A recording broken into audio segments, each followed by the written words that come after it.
Below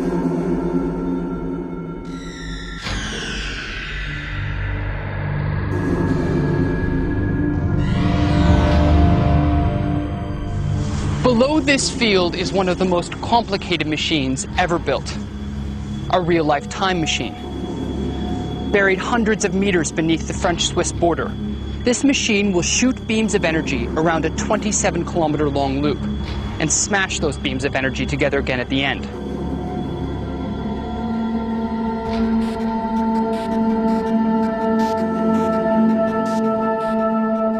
This giant loop is the track for the world's newest particle accelerator, the Large Hadron Collider, or LHC. It's designed to peer into the origins of the universe and is the brainchild of 6,000 of the world's top scientific minds. Jeff Taylor is the head of physics at Melbourne University, but here in Switzerland, he's a key contributor to the LHC project. As we come into this new era with the Large Hadron Collider, we are going to be discovering aspects of nature which we couldn't have dreamed of in the past. This is really the most exciting period for physicists, for scientists, since the beginning of the 20th century. It's been a long time coming. We have constructed this for many, many years, and to suddenly go into this phase where really everything starts to come together and starts to click into each other and to really work as a whole is immensely exciting. Atlas is the name of the giant detector at the heart of the project. It's being built underground in a 6-story deep construction pit, filled with the world's biggest magnets, layered by 3,000 kilometers of wiring, and all weighing 7,000 tons. All of this so that protons, the heaviest part of the atom, can be smashed at near the speed of light inside the machine, creating conditions that haven't existed since a trillionth of a second after the birth of the universe.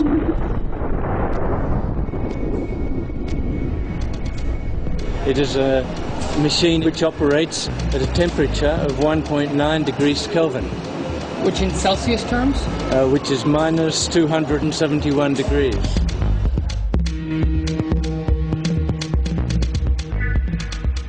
The collider lives at the CERN laboratory outside of Geneva. CERN buzzes. It requires its own relay station to power the collider, and above that you'll catch the intellectual hum of the world's best scientists. At the CERN cafeteria, sometimes there are 5 Nobel Prize winners eating with students and postdocs and other staff members. It's a very, very rich environment, and it's a very testing environment. The students work very, very hard, but it's very inspiring. At the cafeteria, I meet the head of the Atlas project. Peter Jenny tells me that when the machine gets turned on early next year, anything could happen.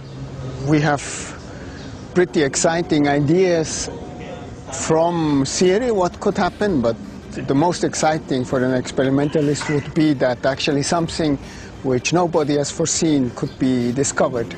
It's really going into a new land in a way. Sometimes people say it's like when people explored new territories. Columbus did find something exciting, not India, but something else, and maybe something like that may happen. Scientists in Switzerland are attempting to disprove everything we think we know about, well, everything. Researchers with the European Organization for Nuclear Research, or CERN, are in the process of restarting the world's biggest particle accelerator. Known as the Large Hadron Collider, the restart comes after 2 years after the machine discovered the Higgs boson, or God particle, which is believed to be the key to how particles get their mass. But now scientists want to use the machine to disprove the Big Bang theory of the universe by discovering miniature black holes, which would in turn reveal parallel universes. And it only gets weirder from there. See, according to the scientist, if these black holes are detected at a particular energy, it would prove an alternate existence theory, or known as rainbow gravity, which posits that the universe stretches back in time infinitely with no origin point like the Big Bang. No word yet on whether Doctor Who will be available when scientists actually rip a hole in the space-time continuum. But we can hope. Man, I mean, it plays right into kind of a little what you were talking about before we even hit that. That is, I mean, the Hadron Collider is something that, like, I know a lot of people are scared of. There was, like, an Onion article that a, time traveler came back and warned us about it. But, I'm curious to hear your thoughts on the Hadron Collider, John. Like, where do you sit on this thing? Is it dangerous? What do you think? I mean, as Tabitha pointed out, like, the question obviously is, are these guys up to some nefarious, plan to create a mini black hole? And if that then, gets out of control, then does it gobble up, the entire planet as a result? I'm not particularly concerned about that. I do actually have faith that they're, they have a certain understanding of what they're trying to achieve. And I think, as I said before, the point is that we're really just at the basis of understanding our reality and our existence here. So the more that we can endeavor using things like the Hadron Collider, the more exciting I think our future will be. And I totally agree. I mean, it's part of the human condition and experience to push forward in life. That is the most important thing for us and who we are as a people, is to keep pushing forward and keep pushing our boundaries safely, but keep pushing our boundaries as mankind, humankind. Today, we at the Large Hadron Collider are celebrating a one-year anniversary of a quaint, simple dream. A city-sized electromagnet in an underground layer capable of firing an ultra-energized proton beam at the speed of light. Alma Gutierrez, Baltimore Sun. What about criticisms that the LHC could have caused miniature black holes or unstable particles? Wow. Someone's been reading too much science fiction. Yes. Anyways, no, we have not encountered any black holes or gateways to the multiverse. I didn't say anything about gateways to the multiverse. We are going to become gods. Period. If you don't like it, get off. You don't have to contribute. You don't have to participate. But if you're going to interfere with me becoming God, you're going to have big trouble. Then we'll have warfare. They believe they are in contact with these entities and are being directed by them. That's why they're so evil. And the entities are telling them eternal life, total power, total control, everything you could ever want. Just kill everyone. Set up a world government. Build this design we're telling you. Build what we're telling you. Build this. Build this. Let us through. Build the Hadron Collider. Open the dimensions. Let us in. We're going to really help you. We're friendly little guys. Oh, my God, we're screwed. We are in so much trouble, ladies and gentlemen. We've got a bunch of lunatic elites thinking they're talking to little gray men who are telling them how to get eternal life. Does that sound like a good idea to you? And the fifth angel blew his trumpet, and I saw a star fallen from heaven to earth, and he was given the key to the shaft of the bottomless pit. He opened the shaft of the bottomless pit, and from the shaft rose smoke, like the smoke of a great furnace, and the sun and the air were darkened with the smoke from the shaft. Then from the smoke came locusts on the earth, and they were given power like the power of scorpions of the earth. They were told not to harm the grass of the earth or any green plant or any tree, but only those people who do not have the seal of God on their foreheads. They were allowed to torment them for 5 months, but not to kill them. And their torment was like the torment of a scorpion when it stings someone. And in those days people will seek death, and will not find it. They will long to die, but death will flee from them. They have as king over them the angel of the bottomless pit.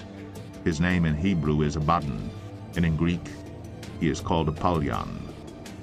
The first woe has passed. Behold, 2 woes are still to come.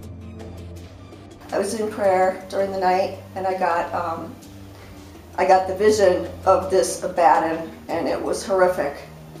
Then in the morning, later on that morning, I got the actual prophecy. I was hearing it, parts of it, for a few days. Prepare for the day of Abaddon.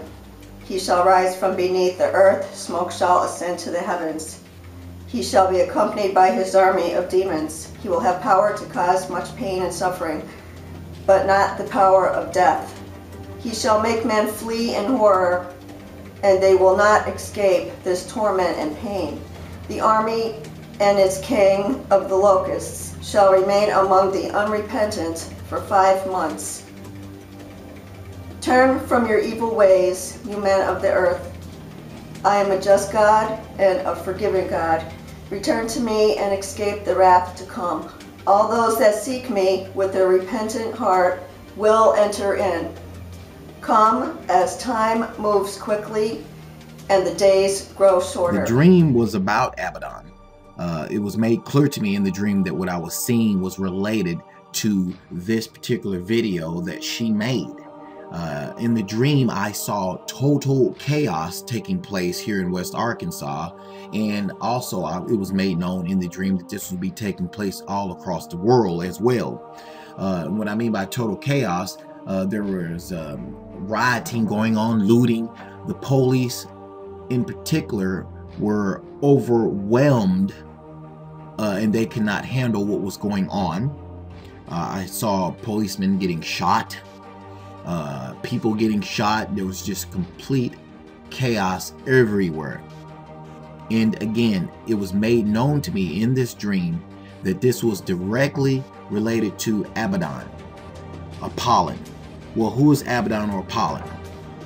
Abaddon, literally meaning destruction, ruin, or perdition, is the Hebrew name of the demon identified as the angel of the bottomless pit or the abyss in Revelations 9:11, who ties up the devil for a millennium, 1,000 years, also known as the destroyer, from his role as one of the destroying angels of the apocalypse in Job 26:6 and in Proverbs 15:11. The word Abaddon arises in conjunction with Sheol. He is further identified as the devil himself in the 3rd century Acts of Thomas. Now, Abaddon, or Apollon, is the chief of the demons of the 7th hierarchy, the king of the grasshoppers, or the demon of locusts. These demons should emerge, or would emerge, with the sounding of the 5th trumpet in heaven. It describes the sound of their wings was as the sound of chariots running to battle. Guys, I'm not trying to say I'm a prophet. I'm not even saying that I was showed a vision. This dream was very vivid. And again, the only way I can describe this is I was instructed in this dream to let everyone know watching this video that this video that God's Healer 7 made yesterday released yesterday on February 24th, 2014 is related to my dream, and that this would be part of what would be going on when this demon and his buddies are released out of the bottomless pit. The LHC is being fired up and is expected to begin generating particle collisions any day now. Are they going to achieve their goal?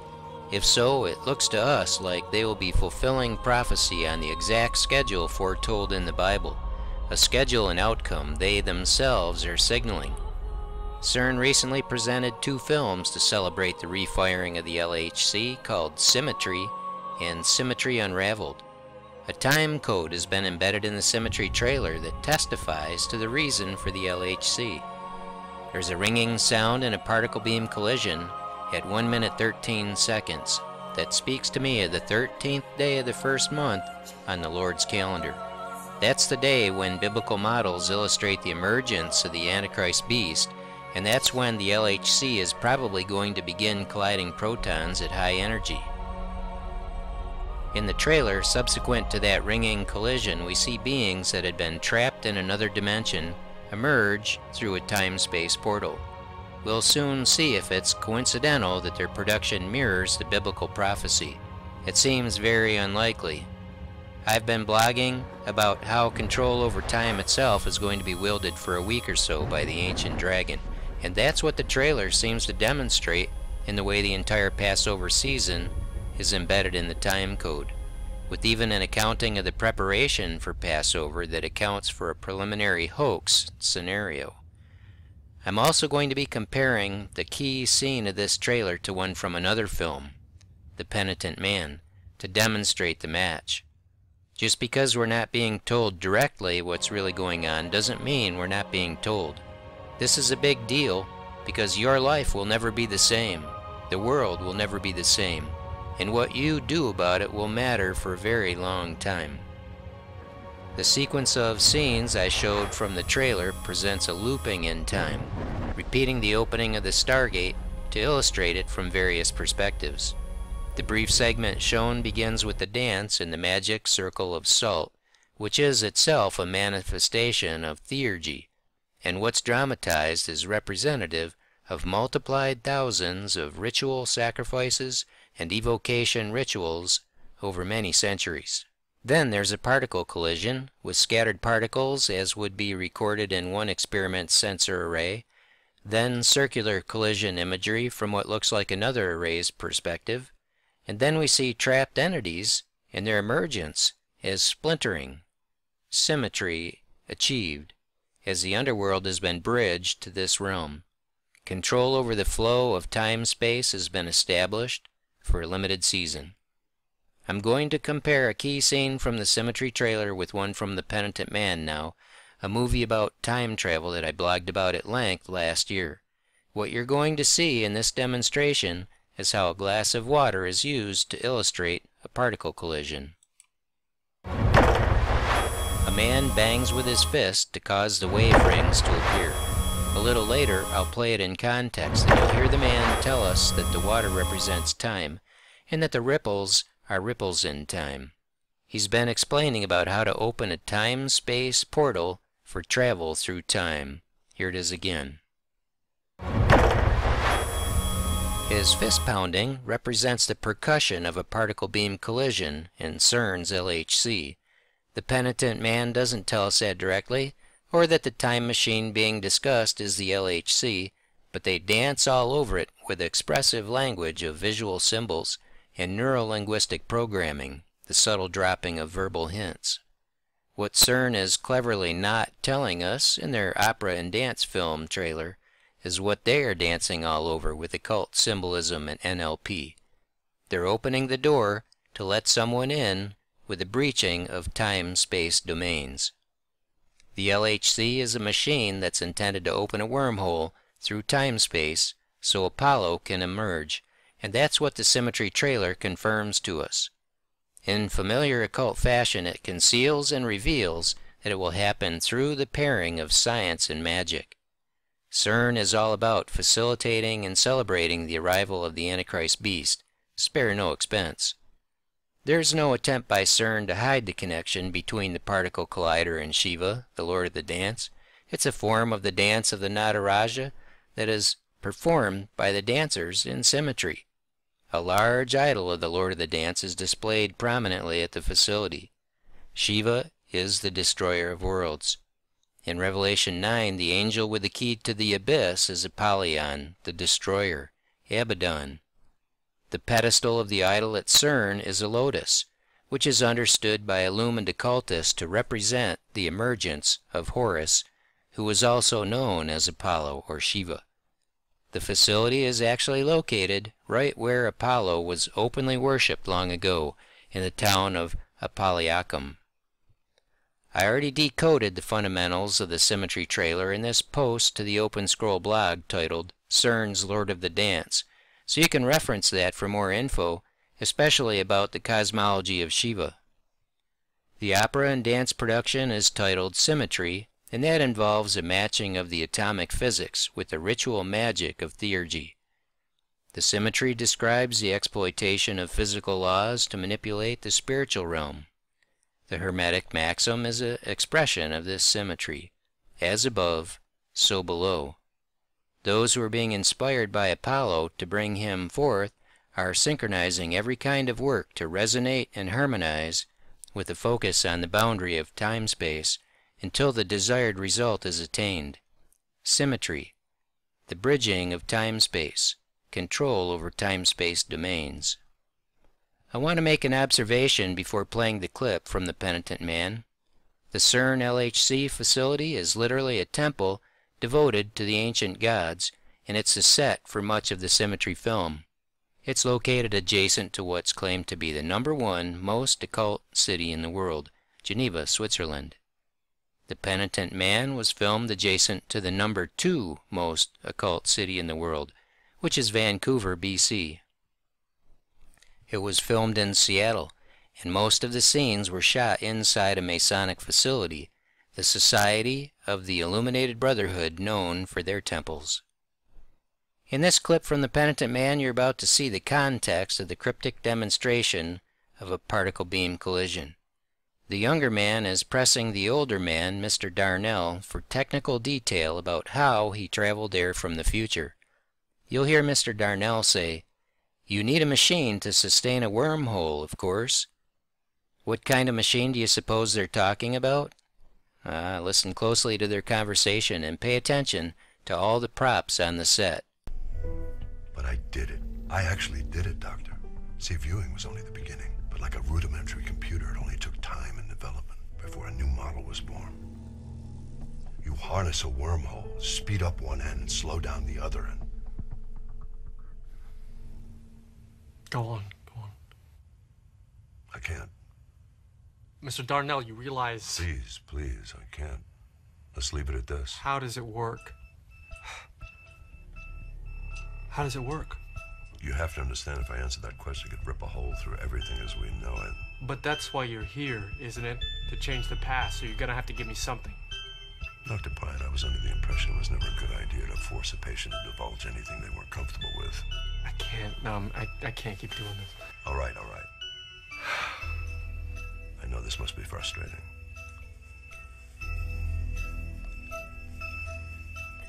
I can't give you everything. It just wouldn't be safe.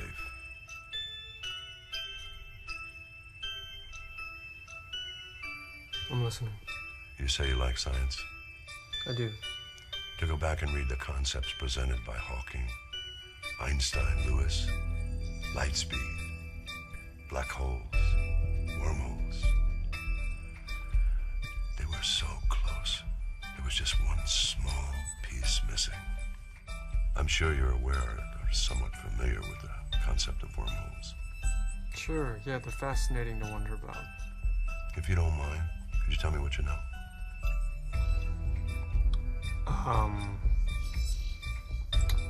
They're a consequence of Einstein's theory of general relativity. A wormhole, in theory, would act as a shortcut or a passageway through space and time. The physics are even simpler than your definition. A wormhole creates a tunnel, effectively cutting through two locations in space-time. Yeah, therefore eliminating the need for three-dimensional travel through space. No more rocket ships. I like Stargate too. Oh, wow, Stargate. It's been a long time since I've seen that movie. Who is that guy in it? He was really good in that old Western. Kurt Russell? Kurt Russell, he was good, wasn't he? Listen, nothing you're telling me is new information, right? The theories about wormholes have existed for a long time, but nobody knows if they actually exist or how to find them. But I do. They're everywhere. Just a matter of seeing them or harnessing them. But you haven't explained either. How do you see them? How do you harness them? A machine, some sort of gateway? Of course you need a machine to sustain a wormhole. But this is where I stop. I have given you the gun. Let me keep the bullets.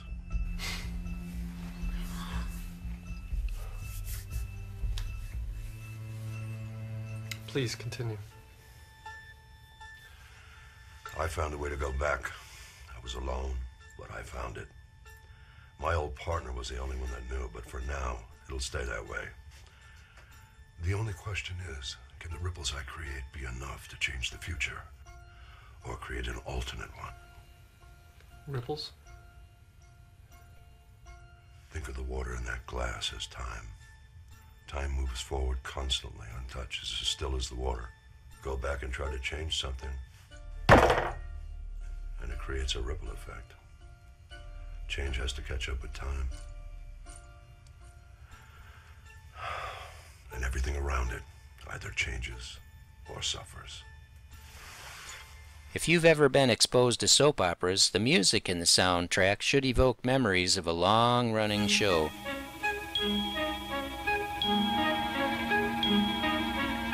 Like sands through the hourglass, so are the days of our lives.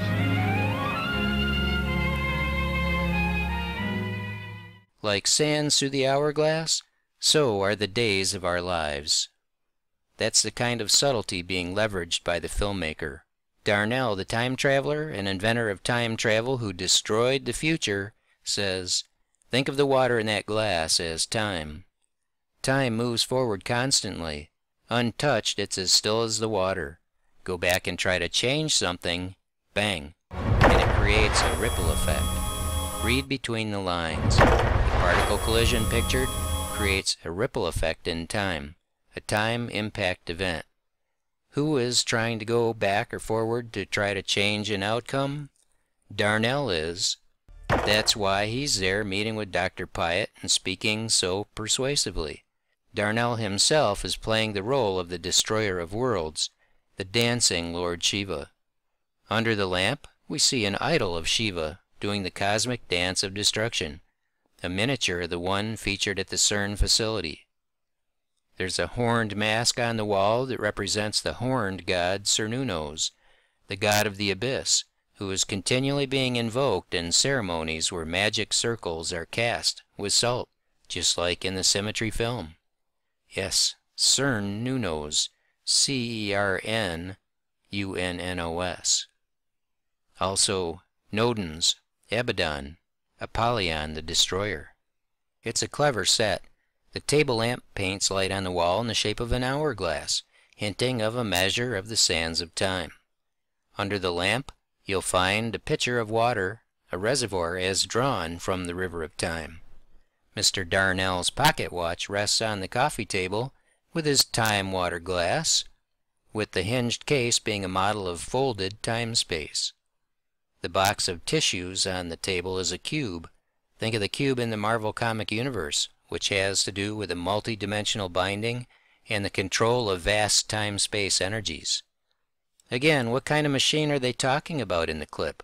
Did you see the picture on the wall that artfully illustrates the particle collisions? Darnell mentioned small pieces, like subatomic particles. He mentioned a gun and bullets, and the collider fires protons like bullets from a machine gun. Did you notice the picture of the full moon next to the one of the particle collisions? That's a celestial timekeeper, the one that rules the night according to the foundational cosmological text of Genesis chapter 1.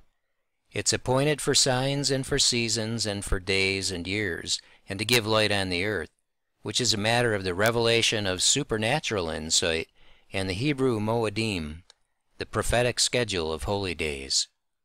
The moon silently affects the tides of the seas on earth in endless cycles. With that influence due to the interaction of gravity relative to mass, and with the water and the sea as a metaphor for time, that's a potent symbol in the context of the particle collider, with its vast array of enormously powerful ring magnets arrayed in a giant ring. Sonic energy is also used to accelerate the particles, so the LHC literally sings as the particles dance. Symmetry's opera and dance. When Darnell bangs the coffee table and we see the imagery of the particle beam collision so clearly illustrated, is there any doubt about what time machine they're talking about? With all the clues, do they really need to say it? Need more evidence? Darnell doesn't actually hit the coffee table with his fist, not directly. He hits a book that sits on the table, which is wrapped around with 2 rubber bands, one red and one green. The red band represents a stream of particles traveling around the LHC, and the green band is the opposing stream. The crossing of the bands represents the crossing of the streams where the collisions occur. He strikes the rubber bands at their crossing. Bang! What's in Darnell's little black book? Notes on particle physics, time-space manipulation, and time travel? Are the bands made of rubber because time is flexible and in flux, able to contract and expand?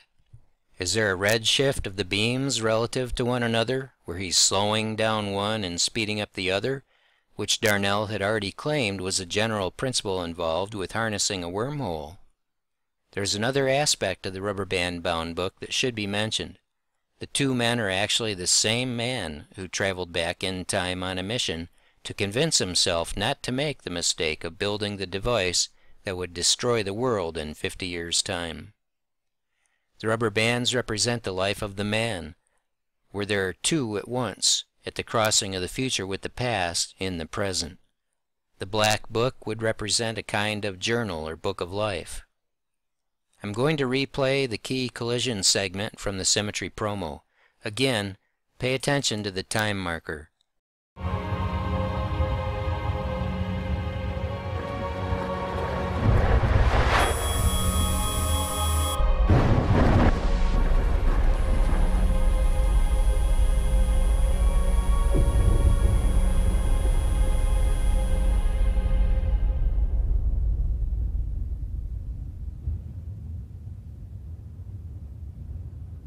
Based upon years of study, we should expect the Antichrist beast to manifest on the 13th day of the first month on the Lord's calendar.